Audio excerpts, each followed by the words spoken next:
Hey guys, welcome to Delve Stack, and this is how to archive the story in Messenger.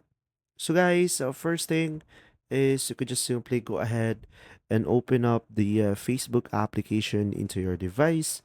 Now, from here, you could just simply go ahead and select your story over here. Now, guys, once you are on your story, in order for you to archive it, you could just simply select the three dots on the top right corner of the screen. And now over here, as you can see, you will have an option over here, archive photo. So guys, this will remove photo from story and save it to archive. And from here, you would just simply select OK.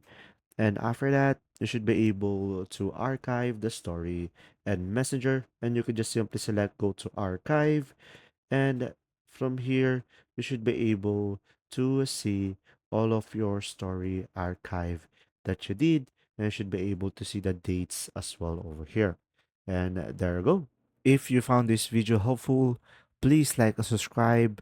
And if you have any questions, just simply go ahead and comment down below. And we will do our best to answer them all. And see you in the next video.